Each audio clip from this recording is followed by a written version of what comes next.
savez, ils ne vont jamais te parler des choses de Dieu. Regardez, comment savoir même que je dois marcher avec la sœur-ci? Je suis célibataire, non? Mais j'aimerais me marier. Chaque fois que je suis avec elle, elle essaie toujours de me faire comprendre que le plus important, c'est le salut. Elle essaie toujours de me faire comprendre que le Seigneur peut te faire grâce n'importe quel jour. C'est lui qui a créé le mariage. Il n'est pas contre le fait que tu ne te maries pas, tu vois. Mais reste fidèle, ne fais pas en sorte que ça devienne un sujet qui trouble ta communion avec lui. Fais-lui connaître tes besoins et avance, ça va aller. Amen. Voilà quelqu'un avec qui il faut marcher. Mais la personne qui te fait, tu comprends que ma soeur, c'est qui te demande, tu as quel âge maintenant? Déjà, maman elle dit que Dieu ne nous voit pas aussi. Ça, ce sont les gens dangereux. Ils n'ont pas des couteaux dans leurs mains, non, mais ils ont des épées dans leur bouche. Que jusqu'à quand? Il y a des gens, non, quand tu marches dans l'église, tu sais que celui-ci, depuis qu'il marche, c'est lui. Mon amour pour Dieu a diminué. Ma fermeté a diminué. Oh, beaucoup viennent dans l'église et ils cherchent les docteurs selon leur cœur. On trouve les docteurs chez les païens. Quand on dit qu'ils chercheront à se faire des fous de docteurs, on trouve les docteurs où? Dans l'église. N'est-ce pas à l'église? Donc il y en a qui viennent dans l'église, non? Ils cherchent des personnes qui vont parler leur langage. Dieu merci, non, j'aime parler le langage contraire du langage des gens. Parfois même pour les premiers, j'ai envie d'être seulement en désaccord avec toi. Amen. Veillez ici dedans, non? Avec qui vous communiez. Il y a les frères et sœurs, ça doit être les frères et sœurs du dimanche. Après ça, en semaine, on ne se cherche pas. Les affaires de communion en semaine, ce n'est pas avec tout le monde qu'il faut faire ça. Tu es malade, tu marches avec un frère qui fait en sorte que ta maladie augmente, quitte-le. Que maman, depuis que la maladie est sur toi, tu as déjà fait ton testament, fais quand même ton testament, on ne sait jamais. Non, je ne marche plus avec toi. Je veux quelqu'un qui va me rappeler que Jésus-Christ, par ses meurtrissures à la croix, m'a guéri. Ma soeur, tu peux être malade pour un temps, mais sûrement il y a un message derrière ça. Ça peut durer, mais ça va s'arrêter. Entre-temps, reste concentré. Voilà les gens avec qui il faut marcher. Il dit que rentrons à la maison. Pendant que le monsieur doit continuer sa mission. La maison, c'est le lieu où on se repose. Les gens qui sont en train de vous prêcher le repos, non, repose-toi, repose-toi. Il y en a qui me disent que toi, tu ne dors jamais.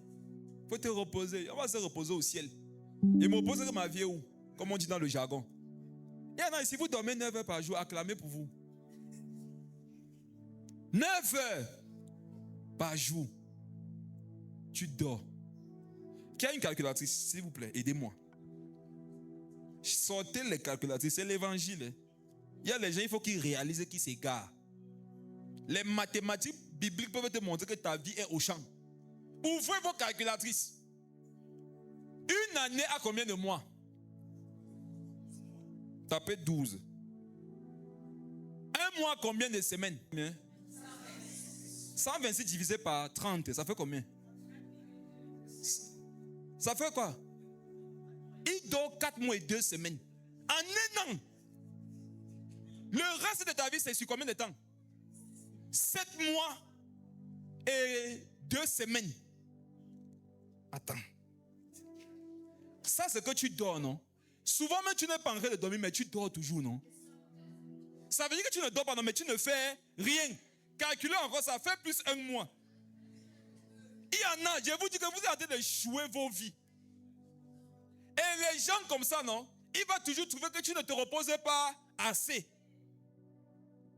Si tu te reposes maintenant, tu vas veiller après. Et tu vas veiller quand tu seras vieux. On va te retrouver en route avec la calebasse. Avec 100 francs, 100 francs. Donc Dieu t'a créé, non? Il est mort à la croix. Il est ressuscité le 3e jour. Il a envoyé le Saint-Esprit avec sa parole pour qu'un jour, tu sois en route avec la calebasse pour demander 100 francs aux gens. Dormez. Il a dit que rentrons à la maison nous reposer. Tu as trop œuvré. Regarde ce que tu as fait depuis. Tu as marché de Juda jusqu'à Bethel. Tu n'as pas mangé. Tu as prêché. Tu as prophétisé. Et voilà ça. Sans manger encore, tu es en train de rentrer. Non, viens te reposer. Tu vas manger quelque chose. Ça ressemble à un langage de quelqu'un qui t'aime, non? Mais qu'est-ce qui se cache derrière? Ta mort. Ta mort. Tu rencontres un frère qui ne mange plus parce qu'il construit, non? Laisse-le. Laisse-le. Tu es où avec ton poids? En location, non? Faut mieux être maigre chez soi que d'être gros chez le bailleur. Parce que ton poids va même t'attirer les problèmes. Le bailleur va dire que tu manges bien. Donne mon argent. Amen. Sacrifiez-vous maintenant. Sinon, les époques auxquelles vous ne pourrez pas vous sacrifier, vous serez obligé de le faire. Et vous allez souffrir. Attendez, quand tu as 70 ans, 60 ans même, tu n'es pas stable. Qui va prendre soin de toi? Tu n'as même pas... Oh mon ami, tu n'as rien économisé. Tu n'as rien bâti. Tu vas prendre le pouce, venir ici, comme je vois le papa ici à Mélène. Non? Qui a venu acheter les bois ici au parc des bois? Il y a plein de vieux ici avec le pouce. Tu dis qu'il fait quoi ici? On dit qu'il travaille. Il travaille quoi? Il pousse. Il pousse. Quand tu mets 2 planches, le père pousse, il fait... C'est encore toi qui viens pousser. Parce que tu le laisses là-bas, on va dire que tu as tué quelqu'un. Parce qu'il avait ton bois, il est mort, non? On va dire que, comme aujourd'hui, on accuse les gens dehors pour tout. On va dire que tu l'as tué. Un frère te dit que rentrons nous reposer. Dis que ce n'est pas le moment pour moi de me reposer. Il dit que non, rompe le jeûne. Dis-lui que je n'ai pas encore reçu ce pourquoi j'ai pris le jeûne. Il te dit que non, tu fais trop.